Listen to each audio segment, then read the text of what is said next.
Joe Stone. Welcome back. In today's program, we have three guests. We're going to be talking about coerced confessions. To my right, Matthew Ladd. Matthew Ladd is a former prosecutor with the Miami-Dade State Attorney's Office. He's prosecuted thousands of cases ranging from misdemeanors to felonies, including high-profile cases involving violent crimes, child abuse, theft, and murder. After fulfilling his commitment to the state attorney, Catherine Fernandez-Rundle, he served then House Speaker Marco Rubio in the Florida House of Representatives. While in the legislature, Mr. Ladd assisted in the creation of legislation related to the criminal justice foreclosure rescue services, public safety, auto insurance, immigration reform, property tax, homeowner and condominium association reform, and compensation for the wrongfully incarcerated. And he is also involved in issues with the Innocence Project. Thank you for being here, Matthew. Thank you. Good morning. Good morning. Good afternoon. Good afternoon. Directly across from me, Mr. Jeffrey S. Weiner, nationally board certified in criminal defense with over 44 years of experience, state, federal, and international criminal defense practice. He is a former president of the National Association of Criminal Defense Lawyers and a former president of the Florida Criminal Defense Attorneys Association. He has also co-authored the 2018 Federal Criminal Rules and Codes, plus an important reference resource for attorneys, judges throughout these United States. Welcome to the show. Thank you. Happy to be here. Thank you for being here. Maggie Arias. Did I say that right? Arias. Arias. Okay. Yes. Maggie Arias was born in New York City and moved to South Florida when she was 5 years old. She packed her suitcase and came down here to Miami. Thank you for making the trip. She was raised in Miami, Florida, and graduated from the Lourdes Academy. After graduating from the University of Florida with a bachelor's degree in criminology, Maggie attended the Stetson University College of Law in St. Petersburg. Maggie has handled thousands of criminal cases. She brings her tenacious and aggressive style to defending the rights of criminally accused and of immigrants facing deportation. It is Maggie's personal and professional mission to provide the highest quality legal representation to all of her clients. Thank you for being here. Thank you so much. All right, so here's the thing. We understand that sometimes people admit to doing crimes that they maybe didn't do. So my first question is, what do you guys know about these coerced confessions, forced upon people? How does that happen? How does that even happen?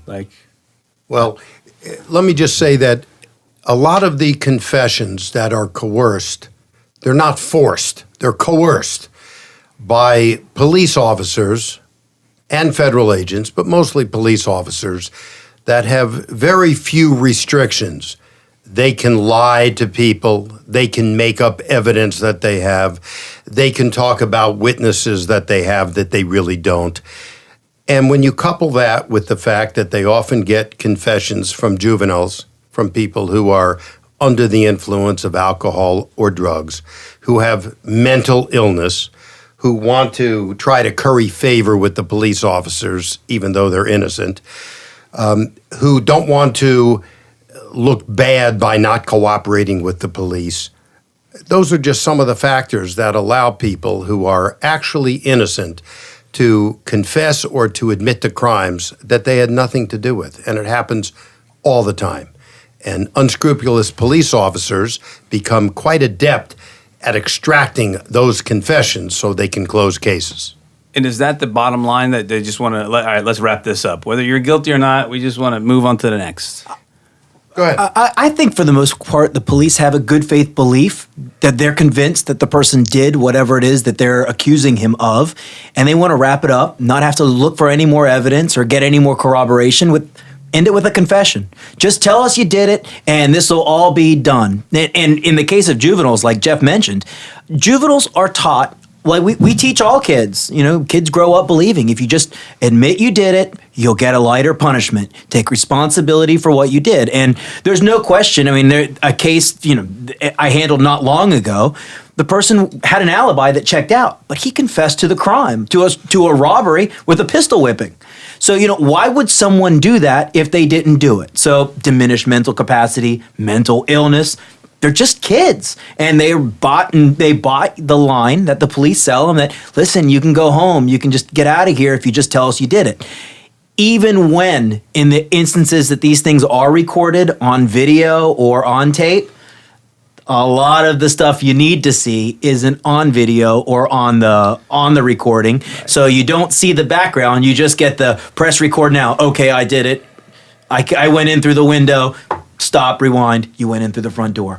Re-record. I went in through the front door. Can I go home now? Wow. So that's what I'm telling you, and I don't have the stats on this. I would believe that coerced confessions are a very low amount in the whole scheme of it all. All officers, are not to be disparaged here.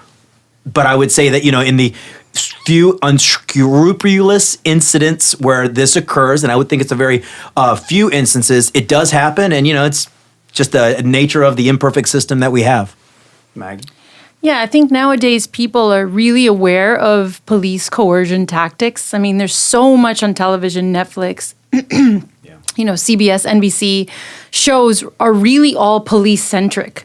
They're all about law and order and the types of shows that will show someone who's either wrongfully arrested or someone who is correctly convicted. And I think to Jeff's and Matt's point, one is you got to look at the tactics that they're allowed to use. I mean, like Jeff pointed out, police officers are permitted to lie, which means that they could present you with information about having forensic evidence, fingerprints, DNA, clothing that ties you to the crime. And while you know in your heart of hearts that you didn't do it, if you've been interrogated for 8, 10, 12 hours on and off, you've got very little sleep, you don't know your rights, you might not be familiar with how to get out of this, you might think to yourself, well, if I confess, I know I'm innocent, I'll hire a lawyer and I will prove my innocence once I am released, not realizing that the confession is, going to impede the release process and not at all be helpful, no matter how innocent you think you are and how much you think you can prove it through the system, which we know is flawed. Have you guys ever had a case where you knew that it was a coerced confession and you had to... Yeah. I think we all have. And while, Matt, I agree with you that this is not in a high percentage of cases, it's a significant percentage. I, in preparation for today, did a little research, and according to the statistics, more than 1 out of 4 people who are wrongfully convicted and exonerated by DNA evidence, so clearly they were wrongly convicted, had given a confession. So 1 in 4. More Yes, than sir. 1 in 4. More More than than 1 1 in in 4. 4. So it happens. And I agree with Matt. There's a lot of really good police officers who just don't do this, but there are a lot of them who do. And unfortunately, the law, even though we talk about the presumption of innocence, it's not a reality.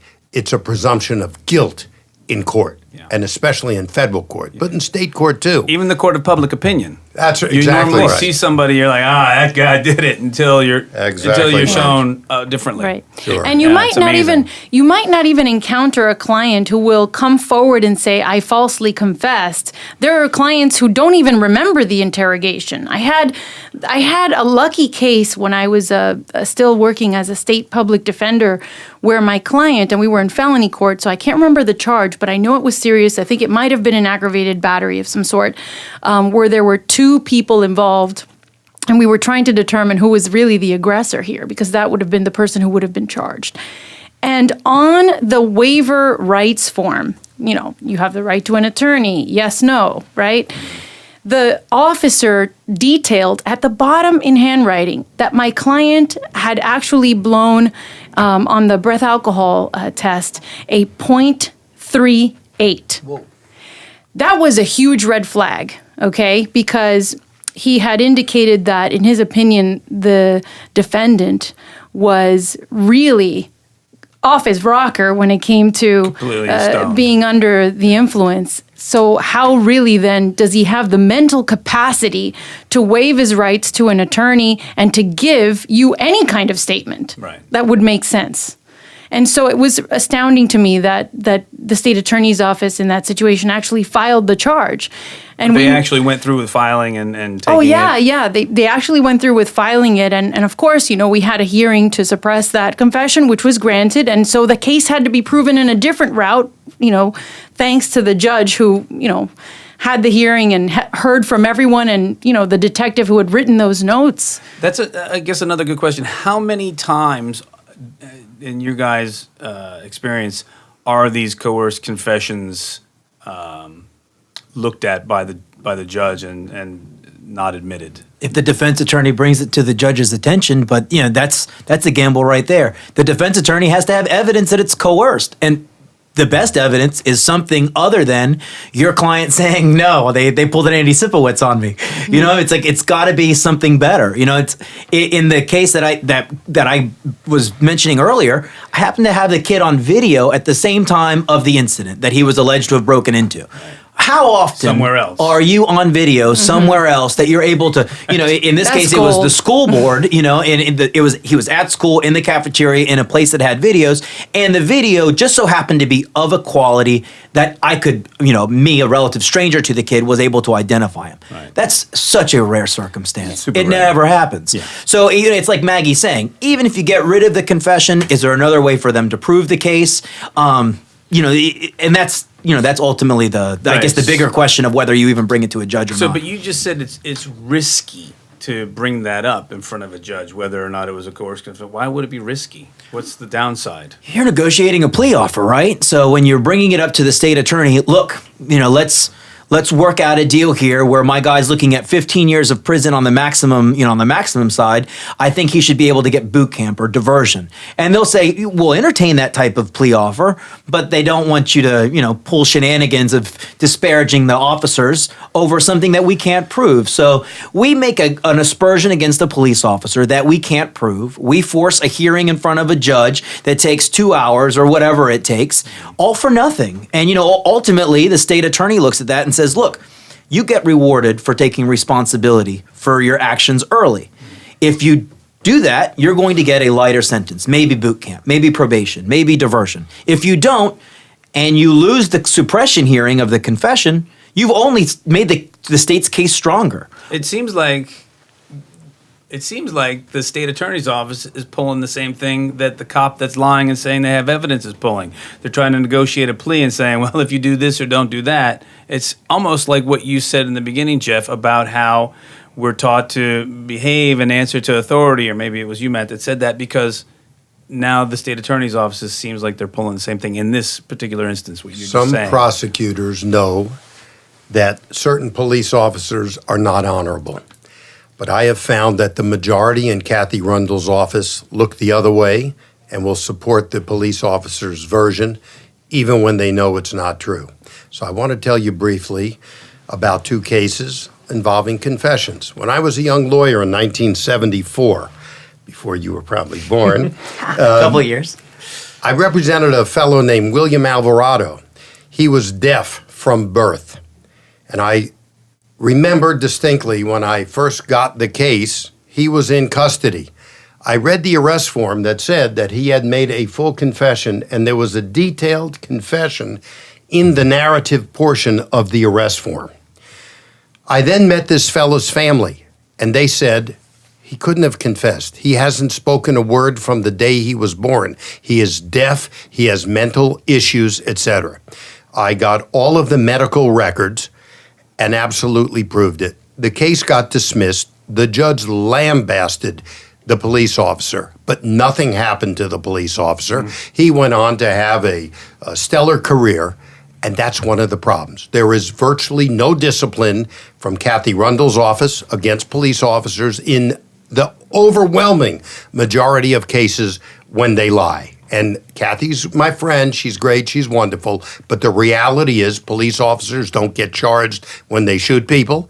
They don't get charged when they lie, which is a daily occurrence in the courthouse. Not in every case, and certainly not by every officer, but a daily occurrence. And I would tell you that I can't imagine a judge or a prosecutor denying that perjury is routine all day, every day in the courthouses. And I want to tell you one more very quick story. I had a case a few years ago involving a boating homicide in the Keys. 2 guys were drinking, driving the boat, hit a mile marker, one was ejected and died. My client was charged with driving the boat and causing the death. He confessed to 5 people to Marine Patrol officers, to police officers, to the nurse in the hospital, etc. This is not a coerced confession, but he felt so guilty, causing the death of his friend. Well, we were able to prove to a jury and get a not guilty verdict that he was not driving. He couldn't have been driving, and we proved it. So I just want to take this one step further, that although we're talking about coerced confessions, very oftentimes people confess for different reasons, believing that they really did do something wrong when they in fact did not. Sure. Yeah, and I would add to that, and Jeff can tell you, Matt can tell you, that in certain circumstances, you're not interested in turning over your cards. You're not interested in negotiating the point. What you want is to drive it home. And the only card you may have will be something that you can utilize during the trial, getting the jury in your client's favor. And, this is something that, whether or not you're prosecutor, very few prosecutors, very few, the good ones, and you guys know which ones I'm talking about. Very few prosecutors are people that you can trust with your cards. You tend to hold your cards close to your chest. And the reason for that is that you have to serve your client's interests. And it doesn't serve your client's interests to have a bad prosecutor communicate to the officers what your theory of defense is. So you would only share that if you knew that the prosecutor, in good faith, is going to pursue the correct route to try to see justice for your client. And very few, I would say a handful of prosecutors I've ever met in my life, both in state court and in federal court, will help you make that happen. Now, Matt would have done it as a prosecutor. Oh, that's very kind. I have to come to the defense of the office. I was there between 2003 to 2006. I don't know of a prosecutor who would in any way want to convict anyone that is innocent. And if they have evidence, if the public defender or the defense attorney, whomever it was, had evidence to exonerate the person or to say, hey, something's not on the up and up here, someone else did it on a not me defense, or look, we've got video, here's the alibi. And in the case that I can speak to, alibi checked out, prosecutor dismissed it. And, I can't speak to the officers in Miami in the 1970s. I've heard stories. I'm a huge fan of Miami Vice, the reruns. I'm a little too young to watch them when they were on the first time around. Miami's a different place than it was then. I think our state attorney's office, in relation to other places, other counties in the state, we have prosecutors that are, open-eared. They'll check it out. And if the person's a little too young to exercise any type of discretion, it goes up to the next ring of staff that you know. But you need one golden ticket. And you know what it is, which is a prosecutor that reads the file. Because how many times have you encountered, even you, Matt, working with your ex-colleagues, prosecutors who don't really know their case, right, Jeff? That's true, but I think it's something more. I don't disagree, Matt, with what you said. However, it's very easy for a good and honorable prosecutor who doesn't want to put an innocent man or woman in custody and get them to be convicted felons. But what they do is they take the easy way out, saying, hey, listen, I don't know what happened.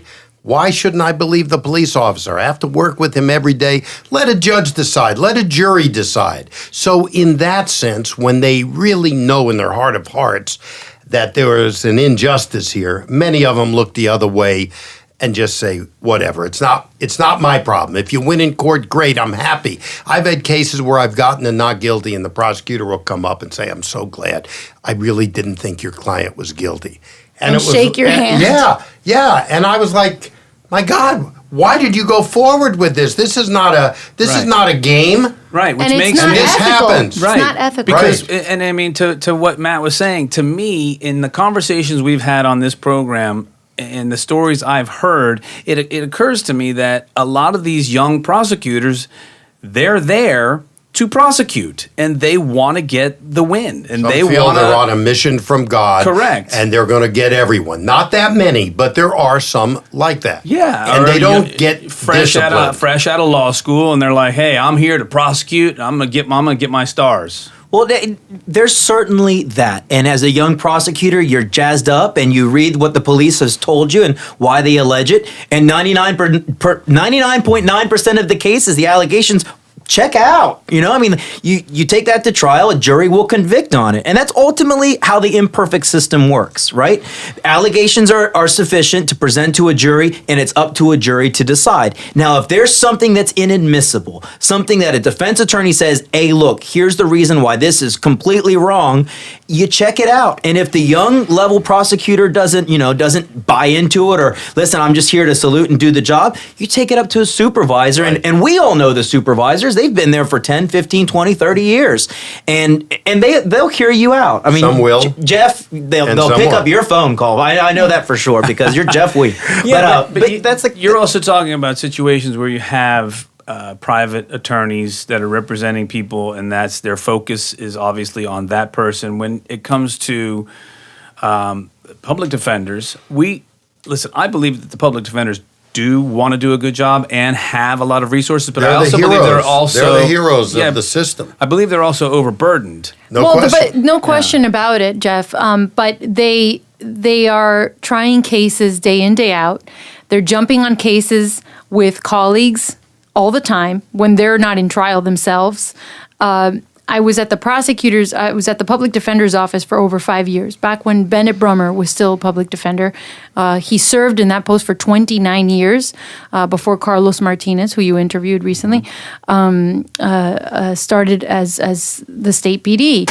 And what I learned from that experience is that we are overwhelmed as public defenders, but we're the ones in the trenches. And the issues are collectively shared in that office with the hundreds of lawyers, right? Yeah. So you've got juvenile attorneys representing juveniles. You've got misdemeanor attorneys doing the misdemeanor cases.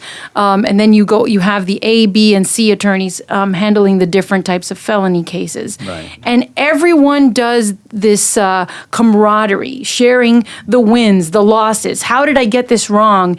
And there's a sense of teamwork, and you learn from that experience. A lot of private defense attorneys who are either out there solo or sharing an office with someone don't have a group of other brains to share with. So unless you keep that tightness, that group together somehow, you've got to have your circle. I mean, all of us do this. Some of my best work, Joe, is either stolen or borrowed from listening to someone's greatest hits in their closing arguments or even opening statements where I just stayed floored. I've got to use that in my next case. But Joe, I love that you said that out loud. That's kudos. Of course. and we all do that. That's why the seminars are so important. Listen, you see and the all. gold records on the walls in here. You don't think that these all came from original ideas, do you? There's only Of so many course. notes on a keyboard. But go back to the public defender discussion for a moment, if you will.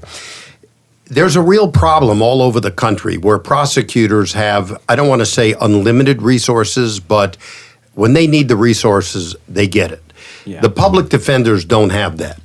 When I was president of the National Association of Criminal Defense Lawyers, I was asked to go to Puerto Rico to support the criminal defense lawyers who refused to go to court. They were making half the salary of the prosecutors. They had no investigators assigned to their office. They had no money for what we call demonstrative evidence, blowing up photographs nice and large, making charts, hiring expert witnesses. The whole system was rigged against fairness. And we changed that, but it still is not right. I testified in Louisiana. The public defenders had the same thing. They had no money. The judges would say, I'm not going to grant you money to hire an expert, which was necessary to defend the person accused. So the disparity of the prosecutor's resources compared to the public defender's resources is absolutely unfair and a gigantic problem, because I'm sure 95, 96, 97% of all criminal cases, especially in state court, are represented by public defenders who are the real heroes of our system. Yeah, no, and I agree wholeheartedly that the public defender's office, those people are definitely doing great work. They are out there doing great work. I'm curious, in your experience, what's the most egregious case you've been involved with where you thought that somebody was falsely accused or that the police officers were lying? You gave us a couple of good stories, Jeff. I'm curious if Matt or Maggie, you have any stories that you can hit us with, something that was just outrageous in your career. Well, so I had a case at the public defender's office with a late public defender who passed away recently, who started his career as a sheriff and later became a public defender. And he said, Maggie, we're going to trial. I said, all right. And he said, and you're going to pick the jury. And I remember my supervisors sitting down in awe because I wasn't supposed to pick a jury on an A case. I was only doing B cases. But here I was, and I was picking a jury, and the question that I had presented to the people who were in the veneer was, why would someone falsely confess? And the judge, who at the time was Roberto Diaz, himself said, objection, sustained. So I turned around, and I thought, okay, so he's decided to play prosecutor today, and I know Roberto, we're good friends. And I asked the question again, and I switched it a little bit. And he said again, objection sustained. Not the prosecutor speaking here, the judge. And finally, on the third try, I nailed it. And what I said was, could you conceive of a reason why someone might decide to say that they committed a crime when in fact they didn't? And I looked at the judge cringing and expecting him to say objection, and he said, okay. And I was able to extract the answers from the potential jurors to figure out where they fit in the case. We lost that case, sadly. But in the case, the interesting part was that the evidence that had been presented to the defendant at the time of the arrest was a Polaroid photo. There were no prints in the car. It had been alleged that he held up a gun to a very elderly woman wearing glasses, sort of like a My Cousin Vinny, how thick were your glasses type situation. You know, gun pointed in your face. How much are you really focused on what this guy looks like type thing. No prints in the car. It was alleged that he had driven around with her in the car for over 2 hours. And you're going to tell me that you don't leave DNA, skin cells, spit, or something on that on the windshield or somewhere near in the driving area. And he had signed, they called it a confession. He never actually wrote a narrative confession, but he had signed his initials on the Polaroid photo of the car. And the officers did not have a recorded confession, used those initials to indicate that he was identifying where he had been. It was a remarkable case. And I can tell you that for me, it was my first introduction to trying to confirm through a jury, a potential jury made up of, lawyers, dentists, teachers, who I don't know what their position is on whether or not they believe a confession could actually be extracted from an innocent person, but the question had to be asked the right way. And the judge pushed me to ask it in such a way where I wasn't calling it a false confession. He wanted me to say it in such a way where I wasn't trying to impute the result on whoever was answering my question. Right. So that to me is my most impressive situation, but only because I was sort of like whipped by Roberto Diaz until I got it right and to his satisfaction. And it's obviously funny because we all know Roberto, and I was in his division for 18 months. And it was a long training with him. And now he's, of course, in the family bench in circuit court. But actually, he presided over my divorce. There we go. But now you're happily married, so it all worked out. I am. All right, so I had a case early on, one of the first trials I had when I became a defense attorney, and it was in Palm Beach. And the exact circumstances that Jeff was talking about. This is a case where me and the prosecutor, and I'm 5'4", since it's on the radio, in real life probably 5'3". The prosecutor was every bit a basketball player. I mean, this guy's 7 feet tall as far as I'm concerned.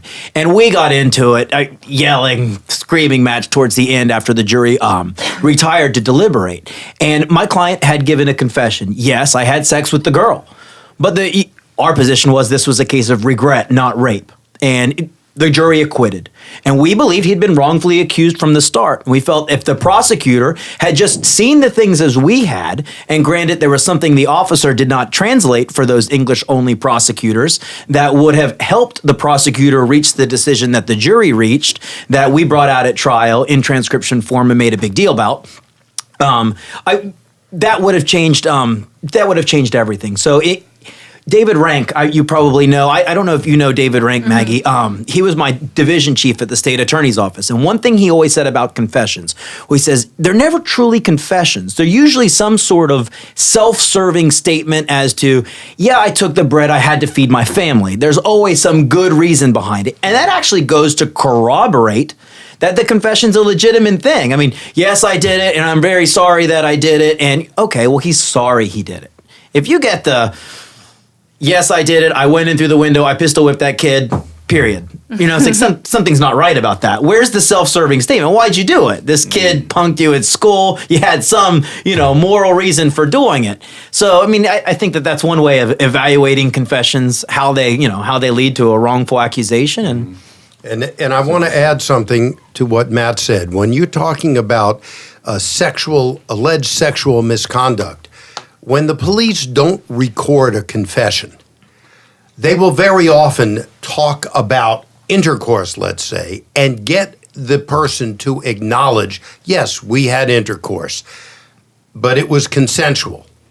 But when you read the arrest report or the narrative from the police report, all it says typically is the defendant admitted that he had intercourse, and never the explanation to go with it. Or I shouldn't say never, but rarely. Right. And that's one of the problems. And so I would like, if you don't mind, to make a suggestion as to how these miscarriages of justice can be cured. And one way is going back to what Matt suggested earlier, and that is record from the very beginning.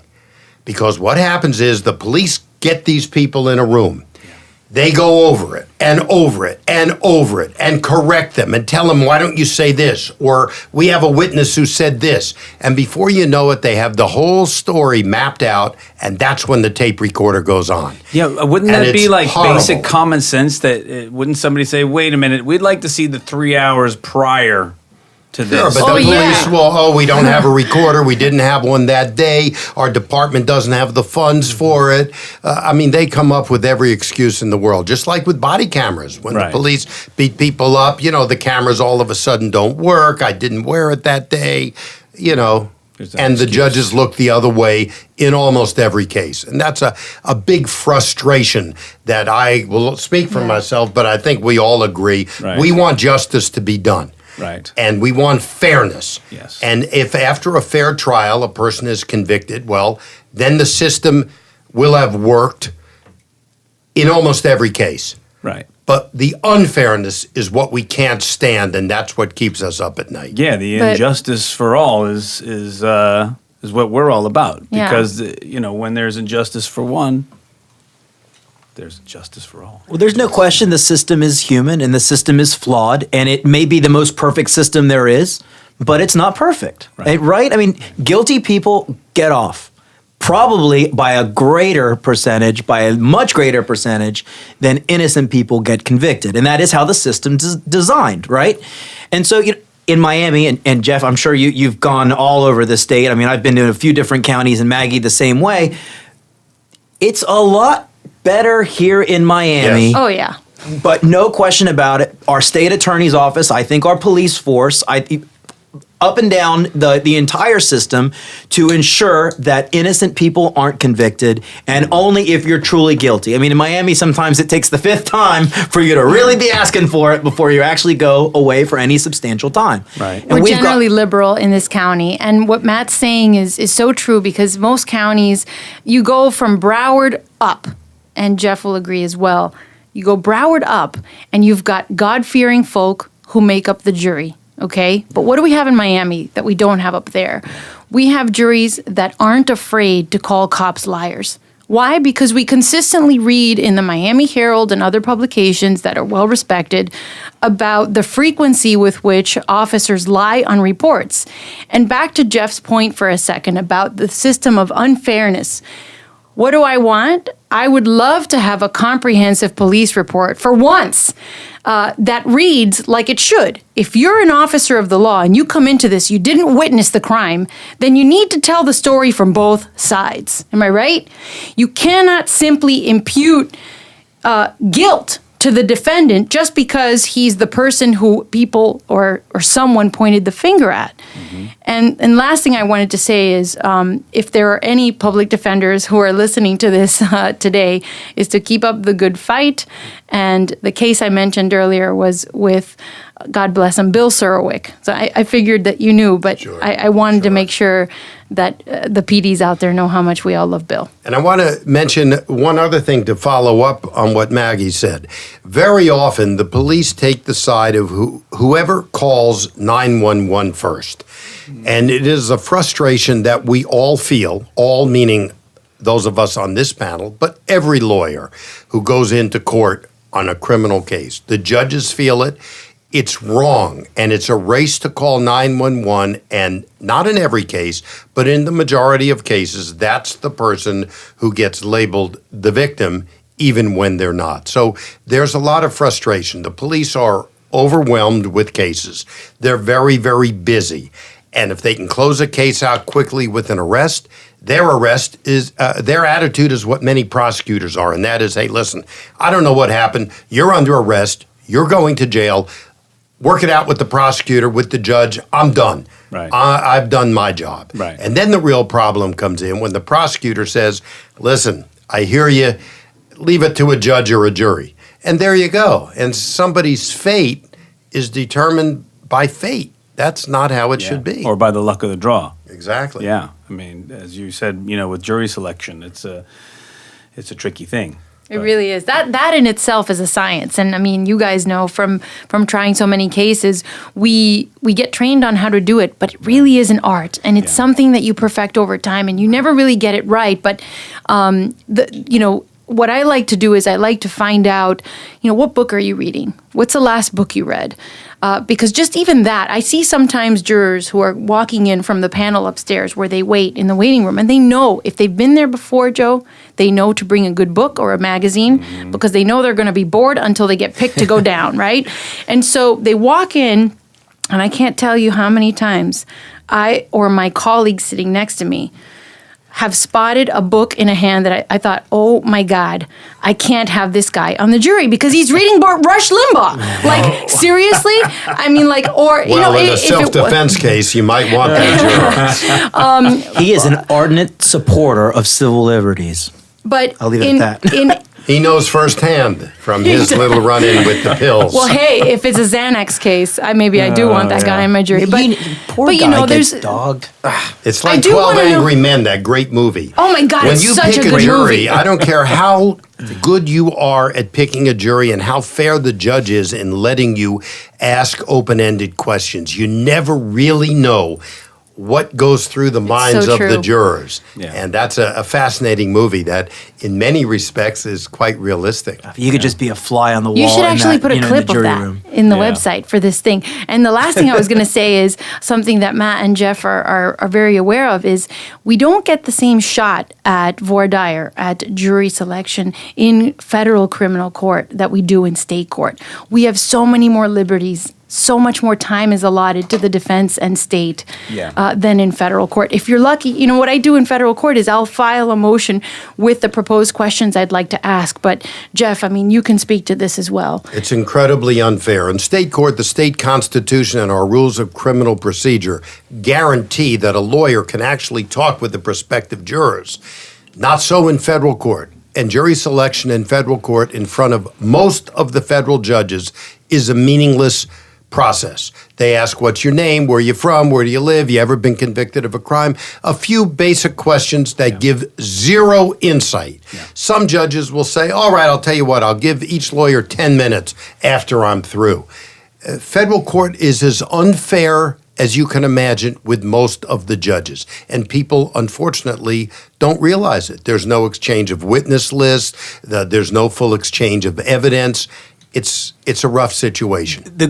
Not to indict the entire system. I feel like I'm the great defender of the status quo, and I've not been in that position that I can ever recall. But I can say this about the federal system: the defense work is done in the investigation. So once your client is targeted, that's when the defense attorney needs to get involved. That's when you're working on deals of whether you're going to assist further in the investigation to get people upstream or not. Federal investigators are, by large part, very well trained. Yes. The evidence that they have by the time it gets to a trial, if you're contesting it, it's because you don't have any other options. There's no plea deal that's worth a darn, and they've got you on video, hand in the cookie jar, and you're going to beg for mercy or see if a jury buys something that you might be willing to sell to them. So that's Maybe by way of indictment, but on cases where it starts off as a criminal complaint, you might have a better chance.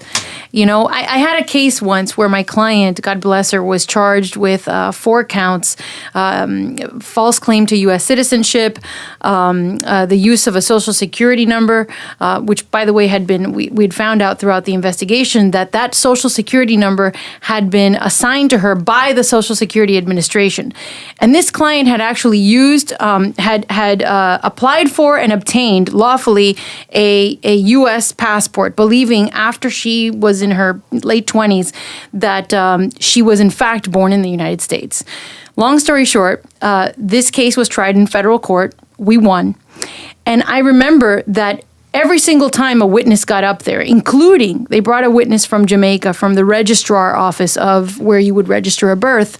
Every time a witness got up there, Joe, what I did was I made that witness my witness, because every single response out of that witness's mouth was, yes, that's true, or I agree.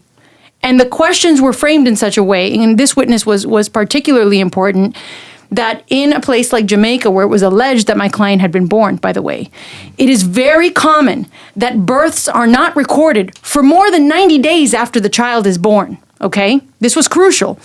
Because in New Jersey, which is the birth certificate that we had for her in the United States, in New Jersey, we have a similar provision, which says that you can record a birth. You could be 81 years old and have had a home birth, and no one bothered to record your birth in New Jersey until you turned 81. And you can record your birth at that stage. And so we used a consistent theme with every single, that was the theme of my case. That they had gotten this wrong. And luckily, my client was acquitted, had a 17-year-old son who was on his way to an Ivy League school. I mean, the whole thing was tragic. But I do agree that in a case like that, I was lucky that I was able to get 10 minutes of pre-requested questions. And the questions had to do with, what is your opinion of immigration in the United States? And now this case was 2013. We're not talking today, right, which I probably would be barred, especially if I was in front of Judge Altanaga or Ungaro. But this case was pretty fabulous. Yeah. Well, I think the public will get a firsthand view of these issues as some of the Trump people like Mr. Manafort and Mr. Cohen, who I believe will probably be charged, will work their way through the system either by entering a plea or by going to trial. Now, the federal trials are not viewed on TV, which is very, very unfortunate in my opinion. But nevertheless, with the good reporting, the public, I think, will see how it really works if either of those two gentlemen choose to go to trial.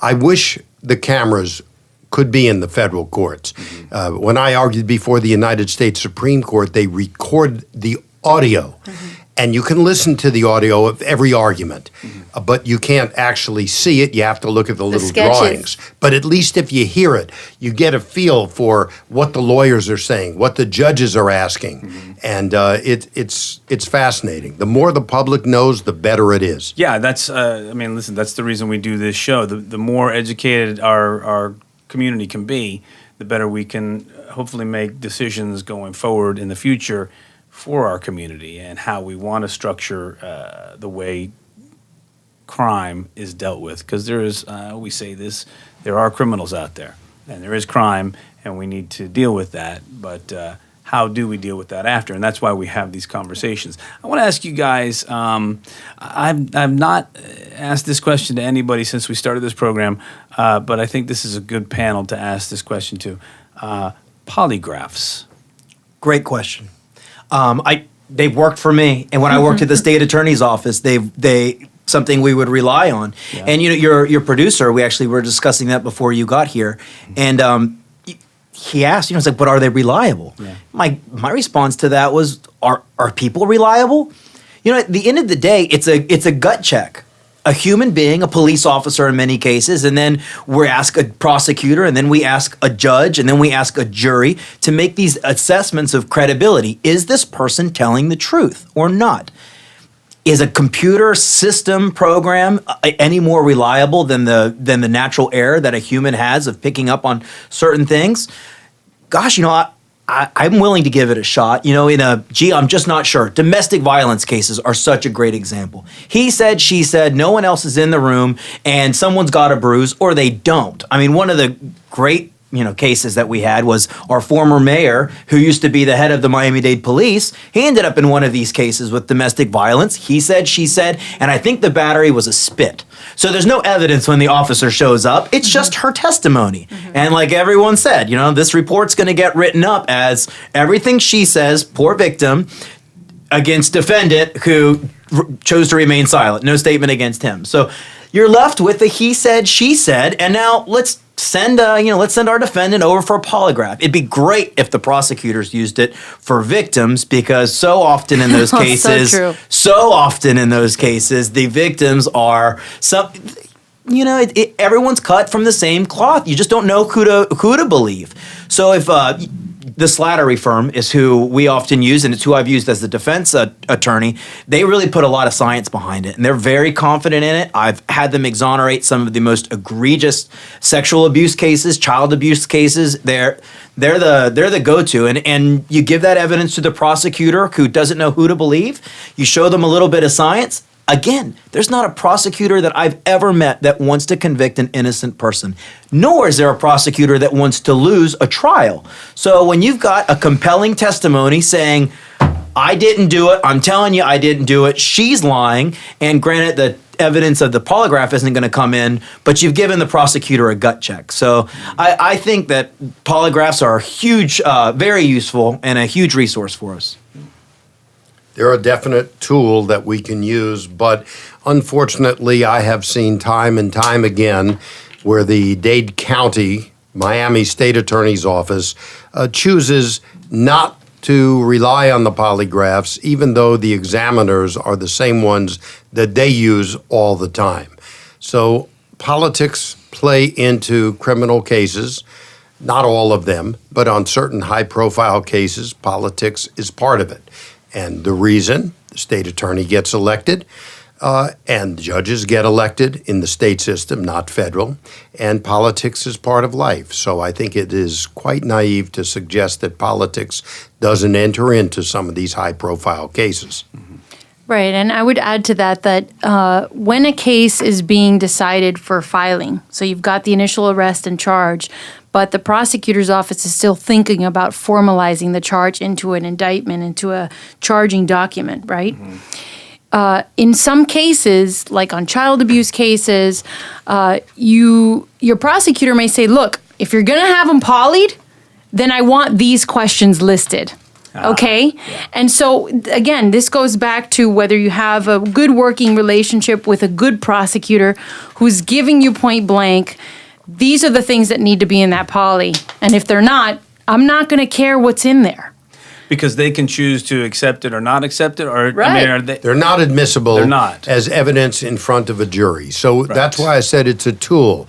A good and honorable prosecutor will look at the polygraph Okay. or multiple polygraphs from Right. quality examiners, not these 15-minute employment polygraphers, but Right. the real ones that spend 3, 4, 5 hours. Yep. That many are former law enforcement. Many are used by the state and by law enforcement agencies and police departments, and they'll consider it. Some won't. I have a case now where my client passed 2 polygraphs. We have numerous expert witnesses, and for whatever reason, the state just says, sorry, we're not interested. We're not buying it. Even though there's not a scintilla of evidence that the polygraphs aren't totally legit. So politics play into it. That's the way it is. Yeah. It seems to me that if the polygraph can't be used, I guess, as you said, it's a tool. And is there any other tools in the toolbox that you guys would use besides a polygraph, like in the confession situation where maybe this guy is Hundreds. lied before, or this guy is? Can you use other tools? Yeah, I'd say there's hundreds. Look, we had a case at the state public defender, the unit that deals with homicides, and I can't recall if it was a coerced confession case, but I can tell you that one of the major, the crux of the defense was whether or not the defendant could actually grow hair, and there's a medical condition that prevented this alopecia from growing hair, and so again, in that situation, what could have been exonerative for that defendant is getting an expert who comes from a good academic pedigree, really good experience testifying already, someone that the other side is not going to need extra vetting for, because sometimes you'll present in court an expert and the other side will say, well, I'm interested in voir direing this expert. Really, I want to question to see if they really are who they are, or test that you're presenting he's an expert, but an expert in what? And they'll try to minimize the value of your expert. Right. But, going back to what Jeff was saying, it's good that he pointed out multiple polys, because whether you're using multiple polys or multiple fields in expertise in your case, you've got to stack the cards. And that's where we go full circle back to what we were talking about in the beginning that Jeff mentioned, which is the public defenders, the resources that they can tap into. You can pay a defense attorney, 6 figures to just do your case for the next 5 years. And yeah, I'm going to have every expert available to me. I'm going to travel the world looking for the right people. Yeah, and does the DNA evidence work these days? That's fully admissible? Absolutely. And of course. Absolutely. Yeah. DNA is so important. I remember when DNA was in its infancy, and Barry Scheck, who's a good friend of mine, who really started the Innocence Project, kept talking about DNA, and we really didn't fully understand what it was in the early days. And it has proven to be, number one, absolutely reliable when done properly with proper labs, et cetera, and has resulted in many innocent people who have been on death row or convicted of other crimes for which they were serving long periods of incarceration being freed. And when you couple that with the phony confessions, you can see that while Matt is right, it's not a majority of cases, but it is a significant number of cases where there's real injustice that has taken place. Yeah. So if somebody's I'm curious in your guys' suggestions, if somebody feels that they're being coerced to give a false confession, what should they do? You have the right to remain silent, like the officer tells you. You got to do it. You may not have the ability, but by gosh, you have to try, because you do not gain anything from saying anything to an officer. Talk to your attorney. So much of what defense attorneys do is not what you see on TV. It's the phone calls and the reaching out to the prosecutor before the filing, getting some evidence that the officer didn't see, doesn't know about, statements from other people saying, look, you have to discredit this person. She's making this allegation and it's all a bunch of nonsense. And here's why she's saying it. Right. And then they can cross-examine her on that before they file the case, and sometimes toss the case completely. So people getting in think front of that if they don't talk to the police will think they're guilty. Who cares what the police think? It's evidence that matters. And I take this back to faulting our educational system, because there is no educational training that kids get regarding their constitutional rights. It's almost as though it's a negative that the the school boards don't want kids to know about. It's almost un-American, according to many of them, not to talk to the police, unless, of course, it's them. And then they quickly, no, I'm not saying anything. Right. So there's a little saying, the fish that doesn't open its mouth doesn't get caught. That doesn't apply in all cases, but the point is, what Matt said is true. Talking to the police rarely helps and almost always hurts, even when the person is trying to be honest, because we're just human and we can make mistakes in certain facts or things that we say, and that can be used against you. So we tell our clients, say nothing other than, I want to talk with my lawyer. And then the time might come that you do want to speak to the officer, and you coordinate, a Castigar letter, Queen for a Day letter is what it's called, where you have Queen for a day? You have a frank discussion with the prosecutor who can't use the evidence that you give them. Listen, this is what I was doing. This is why I was there. So wait, you get like a free free ride as long as you're not lying. They are agreeing to sit down with you. So wait a minute. Wait. What's this called? Queen for a Day? The Castigar letter. The Castigar letter. Based on a case. Yeah, I mean, But it doesn't give you full immunity because it doesn't protect your client from, let's say, divulging information that can then lead to a third party that the prosecution could then interview and go circle back to your client that way. So in essence, it's kind of like a confession moment.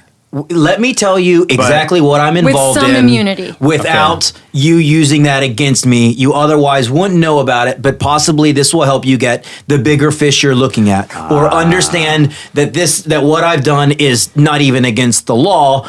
I was stupid, I shouldn't have been there, but I'm just at a wrong place, wrong time. Right. I'm not your criminal. Like I'm if let's say you're in a national park, and you're trespassing in a national park. And you're committing a crime, and it may be a misdemeanor federally, but you certainly don't want to be arrested for that.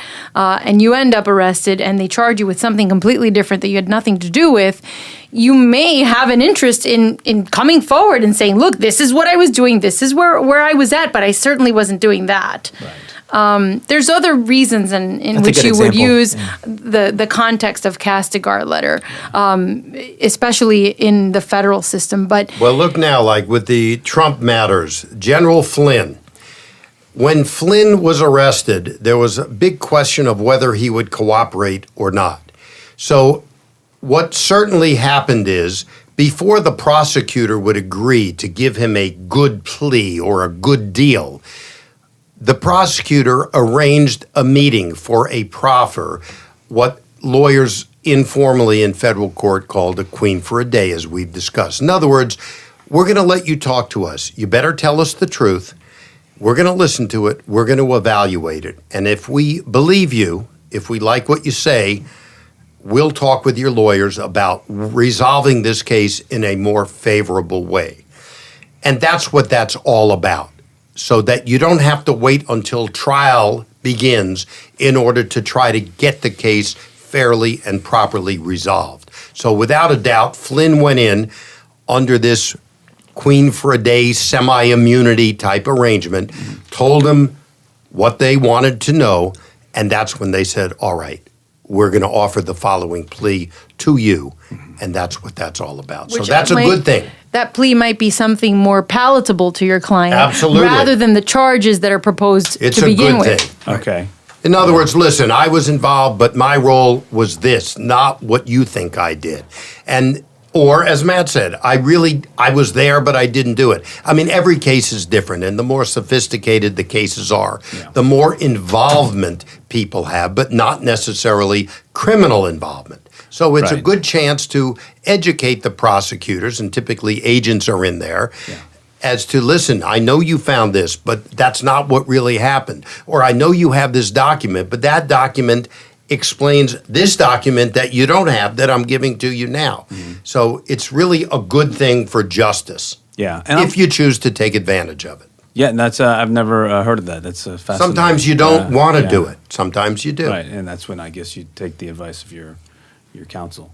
One thing that you mentioned, which is always a big topic for me, is that it seems that our country has fallen off the wagon on teaching our young people about civics and how the system works. And I'm just curious if you guys have any ideas or opinions on how we could start to educate, our electorate, especially these young next generation, who I have a lot of hope for, by the way. I see these youngsters, and as I'm, past 50 now, I'm hopeful because I want them to cover my Social Security that I've been paying into for all these years. When I get to go collect, They've got to be taught the Bill of Rights. Yeah. It's real simple. The entire Constitution. That's right. The entire Constitution. But more than that, more to that is, first of all, I can't believe that you're even 50. But secondly, what Jeff is really getting at reminds me of in the 80s. I was born in 1978. Okay, so I've just dated myself. But there was a campaign that started in schools, and it was purposefully put out through the White House administration to educate on recycling. And the administration got it right because they got some data that said, you know what, if kids come home as part of homework and as part of what they're told in school, Mom, Dad, we got to recycle. We've got to get a recycling bin. Mom, we've got to recycle plastics. We've got to recycle the tops, cereal boxes. That's where it happens. So what Jeff and Matt are saying when the Bill of Rights and the Constitution is taught is that if you have interactive sessions with kids where they're actually learning what is it like to have the Bill of Rights at play. Play it out with mom and dad at home. Come home and give the kids a chance to be able to have conversations about the Bill of Rights. This is fun. This is something that should be engaging. And of course, it promotes family togetherness, just like the recycling thing, which worked, by the way, because by the time I was in my 20s, I sort of thought, like, if we don't recycle, that's really bad, And when I go to a home or a business that doesn't recycle, I'm always like, wow, you should really write to your local city councilmen or women judging to them figure out. No, I'm just, recycling is huge here, and I feel particularly about, a certain way about it in the Grove because I only get the recycle truck once every other week. I feel like it should come every week. but anyway, that's what I think we should do, is that sort of campaign nationally. Yeah, I think that's a great idea. Listen, I always say that a lot of times these lessons fall to the parents, as most lessons in life do. But teachers are the de facto daycare. That's exactly right, and I think that's absolutely part of the problem. Yeah. The crime is a byproduct, right? Everything we're talking about is a symptom of a greater problem. Yeah. And what is that greater problem? And I think we can all we all acknowledge that we probably voted for a different person for president. I think that me and Jeff certainly we go way back, and we all know that. I would say this about that. We all understand the value of our Constitution, and we understand how it compares to other governments in the world. And to understand, you cannot appreciate the value of our system of government and our Constitution without comparing it to other countries and the history of how we got what we have. Yeah. And what we have is truly incredible. It is not taught. I think what we have is a societal break in society where notions of, I think a lot of the crime that we see is a product of poverty. And I think that poverty is a product of a family unit that has largely been corrupted. And it's been corrupted by programs that have taken two-parent households and turned them into one. And there is no question that there is data that has occurred over the last 40 years, and it has caused a perverse incentive to have. I have two kids, and they're more than overwhelming. I know people that are younger than me that have far more kids than I do. Yeah. And do not have the circumstances that I have to be able to try to manage it. Or the means. And so and that's what I'm trying to say. There's a lot of folks without means, well overwhelmed, right. And that's what causes this breakdown. Well, I think there's a breakdown also because this is a very materialistic society, and a lot of success is based on what you have and how much you have, and not what you've done and who you are inside as a person, and on and on and on. But again, those are lessons that are taught at home. And again, our teachers are watching our children 8 hours a day. And so that's where the lessons are coming from. And it seems to me that over the last 40 years in this country, a lot of the tax dollars have been diverted from schools and education and community to other areas of our government. And I don't think that the teachers are educated in the area of our Constitution. Correct. Agreed. So they're not Agreed. Right. competent to teach it. Right. But, we have some of these school boards that are so right-wing that control the curricula that if, for example, a teacher were to talk about innocent people who have been freed from death row after serving 20 years, that would be stopped very quickly in many, many, many areas, as though somehow it's un-American, when in fact it shows that justice ultimately worked. Yeah. And that's the same reason that people are afraid not to say anything to a police officer, because they feel that, gee, I better say something. I don't want to be rude. I don't want him to think I'm guilty. Whatever. The point is, people need to know their rights. It doesn't mean you're guilty by exercising your constitutional rights. Absolutely. Or by speaking up. Yeah. Right. Or that just because you speak up doesn't mean you're wrong. But it's very clear to me, as we head into wrapping this program up, that we have some conservatives and some liberals on the program today. And but I hear both of you saying the same thing. You want good things for your kids. Sure. You want good things for your community. And I always believe that about Americans in general. We want good things for our neighbors and our community and our kids. Yeah, but what's good things? Like Right. some of these judges are so conservative and so right-wing and believe this preposterous theory that the Constitution is dead and not a living document, that what they consider good may not be what you or I consider good. Strict constructionalists versus the fact that it's a living, breathing, changing document. I understand that. It's not a left or right thing. Nobody believes in injustice. Nobody wants to see innocent people convicted. These are all things that we all agree on. It's not a left or right thing. We're so polarized right now, and we couldn't get through an hour without mentioning Donald Trump, Michael Flynn, and Rush Limbaugh.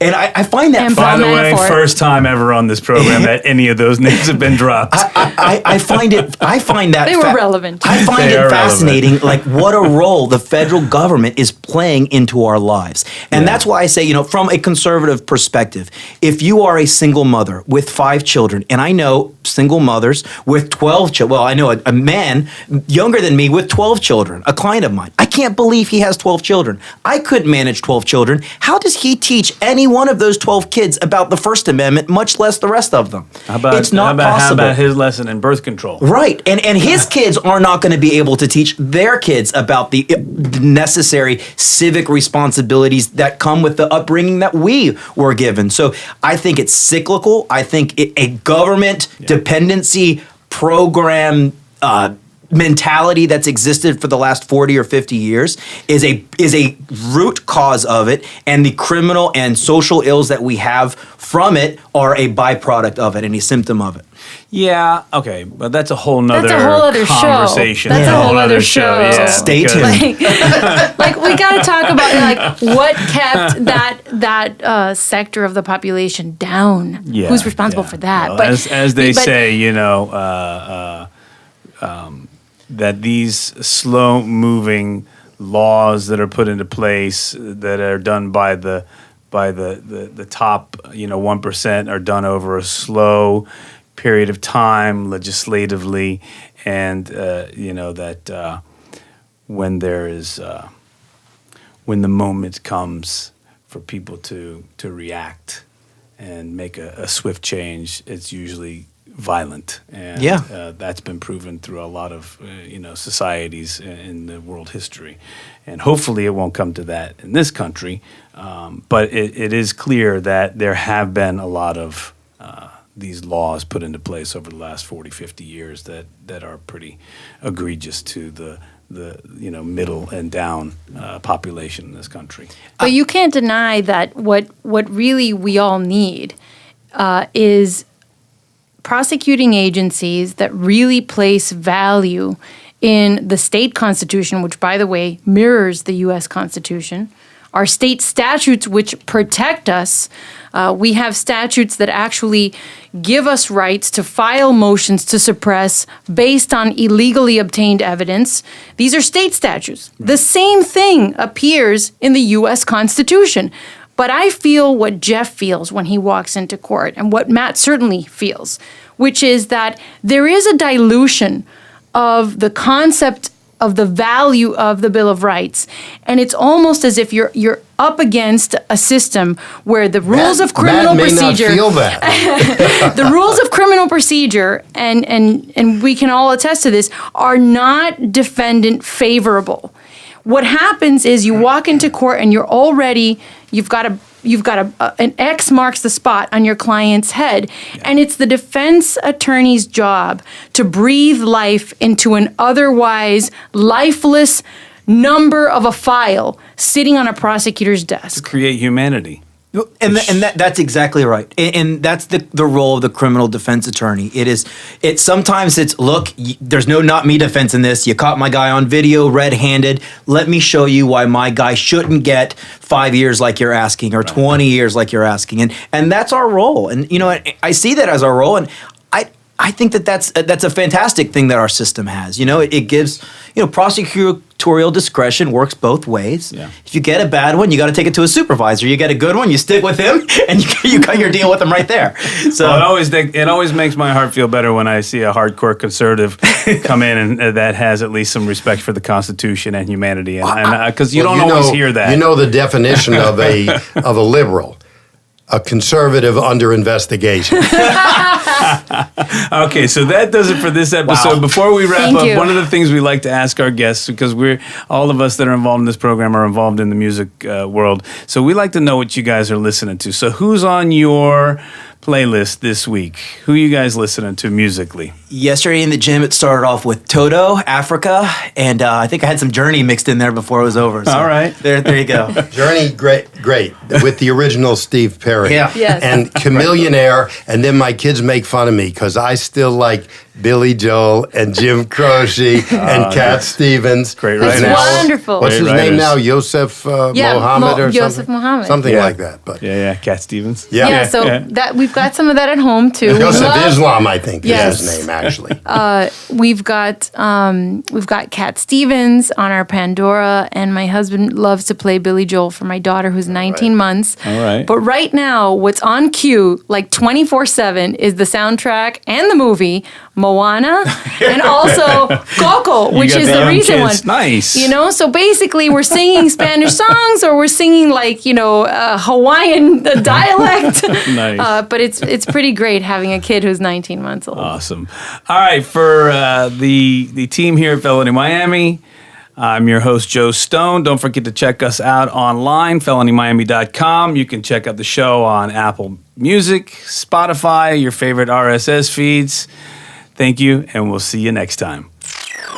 Well, it's early in the morning.